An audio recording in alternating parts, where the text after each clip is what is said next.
একটা ইংরেজি শব্দ থেকে যার মানে সম্মান করা।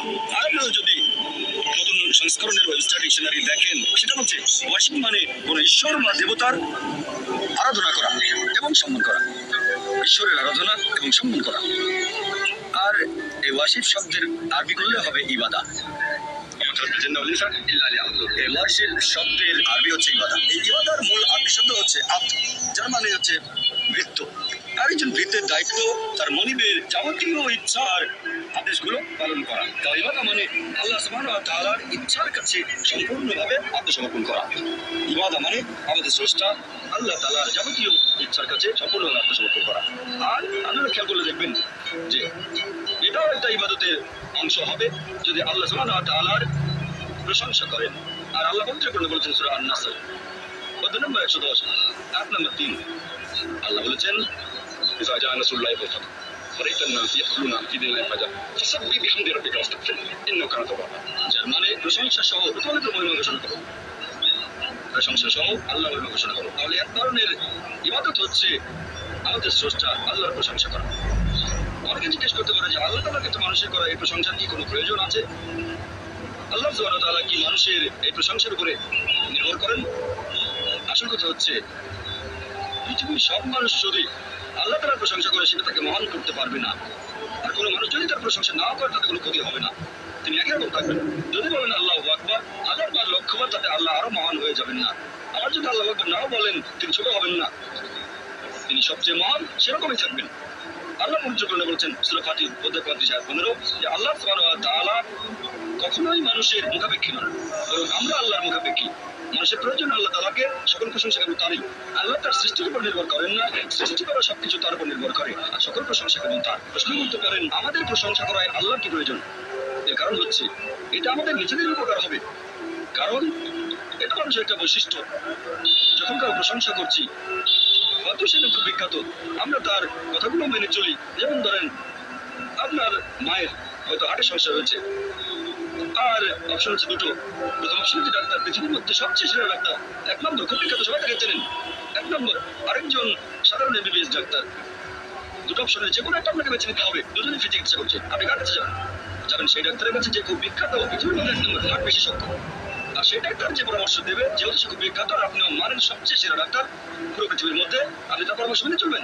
সে কারণেই যখন আল্লাহ তাআলার প্রশংসা করছি আমরা বলি তিনি সর্বশক্তিমান, তিনি পরম করুণাময়, তিনি পরম দয়ালু। যখন আমরা প্রশংসা করি তিনি আমাদের যে উপদেশ দিয়েছেন সর্বশেষ চূড়ান্ত আসমানি কিতাব পবিত্র কোরআনে, অথবা যে উপদেশ দিয়েছেন তার নবীর মাধ্যমে সর্বশেষ চূড়ান্ত নবী মুহাম্মদ সাল্লাল্লাহু আলাইহি সাল্লাম, সেগুলো মেনে চলবো।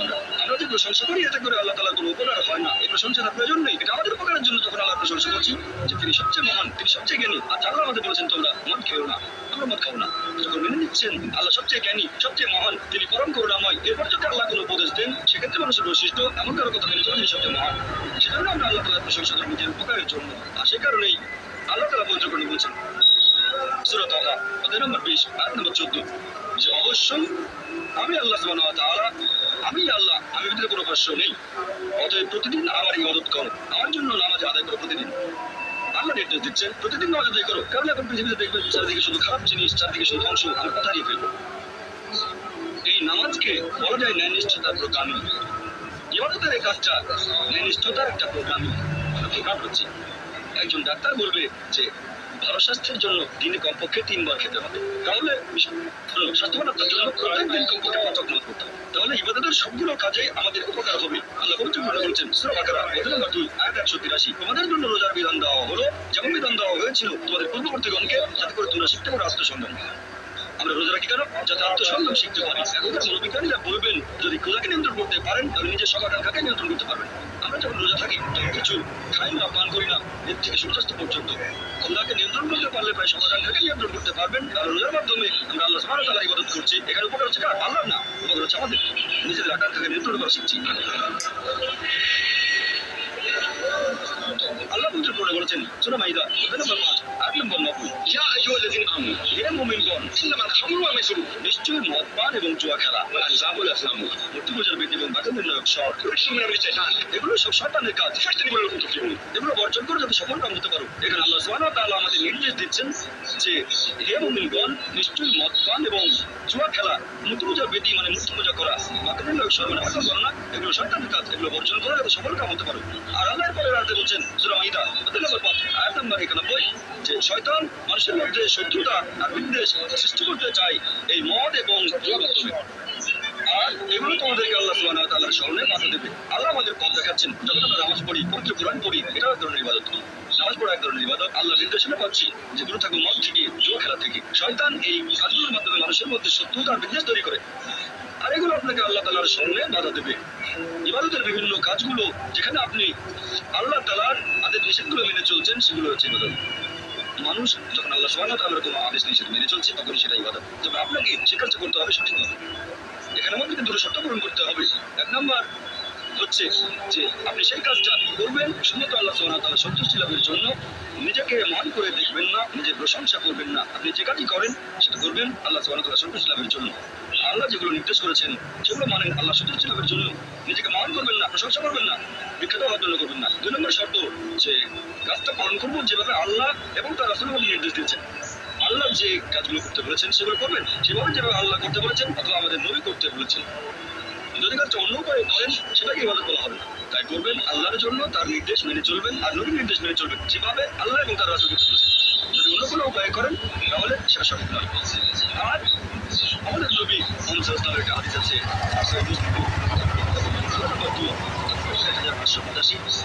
আমাদের নবী মুহাম্মদ সাল্লাল্লাহু আলাইহি ওয়াসাল্লাম বলেছেন সবচেয়ে খারাপ যে কাজটা সেটা হলো ধর্মের নতুন কিছু সংযোজন, নতুন কিছু প্রচলন। এটা একটা অভিশাপ। আর ধর্মের নতুন সংযোজন তোমাদের নিয়ে যাবে দোজখে। তার মানে সবচেয়ে খারাপ যে কাজটা সেটা বিদআত। ধর্মের নতুন কিছু সংযোজন এটা একটা অভিশাপ আর আপনাদের নিয়ে যাবে দোজখে। এখন ইবাদত করার ক্ষেত্রে একটা কমন নিয়ম আছে যে সব ধরনের ইবাদতের কাজ নিষিদ্ধ শুধুমাত্র পবিত্র কোরআন এবং হাদিসে যেটা বলা আছে সেই নিয়ম মানে। যে নিয়মের কথা আমাদের বলেছেন আল্লাহ এবং তার রাসূল, অন্য সব ধরনের ইবাদত হারাম, এগুলো সব নিষিদ্ধ। শুধু সেই নিয়ম বাদে যেটা বলা হয়েছে কোরআনে আর বলা হয়েছে আমাদের নবীর বিভিন্ন হাদিসে। তারপর আপনারা দেখবেন যে পৃথিবীতে মানুষ সৃষ্টি করার পেছনের উদ্দেশ্যটা যাতে আমরা আল্লাহর ইবাদত করি। আল্লাহর ইবাদত করলে আমাদের উপকার হয়, এটা আমাদের সাহায্য করে। অনেকের মধ্যে একটা ভুল ধারণা আছে যে ইসলাম একটা নতুন ধর্ম, যে ধর্ম পৃথিবীতে এসেছে 1400 বছর আগে, আর নবী মুহাম্মদ সাল্লাল্লাহু আলাইহি সাল্লাম হলেন ইসলাম ধর্মের প্রতিষ্ঠাতা। সত্যি বলতে ইসলাম পৃথিবীতে আছে করে আদিকাল থেকে, যখন থেকে মানুষ এই পৃথিবীতে বাস করছে। আর নবী মুহাম্মদ সাল্লাল্লাহু আলাইহি সাল্লাম এই ধর্মের প্রতিষ্ঠাতা নন, তিনি হলেন আল্লাহ সুবহানাহু ওয়া তাআলার সর্বশেষ চূড়ান্ত রাসূল। পৃথিবীতে অনেক নবী রাসূল এসেছেন। আল্লাহ পবিত্র কোরআনে বলেছেন সূরা ফাতির অধ্যায় 35 আয়াত নম্বর 24, "ওয়াতিন মিনকুম ইল্লা খালাফিন নাযীর।" এমন কোনো সম্প্রদায় নেই যাদের কাছে আমি সতর্ককারী প্রেরণ করিনি। পবিত্র কোরআনে সূরা আদ অধ্যায় নম্বর 4 আয়াত নম্বর 7, আমি প্রত্যেক সম্প্রদায়ের জন্য পথ নির্দেশক প্রেরণ করেছি। পবিত্র কোরআনে 25 জন নবী রাসূলের নাম উল্লেখ করা হয়েছে। আদম, নূহ, ইব্রাহিম, মুসা, যিশু, মুহাম্মদ, ওনারা সবার সাথে থাকুন। ওনারা সকলেই ছিলেন আল্লাহ সুবহানাহু ওয়া তাআলার প্রেরিত নবী। আর সকল নবী রাসূলই আসলে ছিলেন মুসলিম।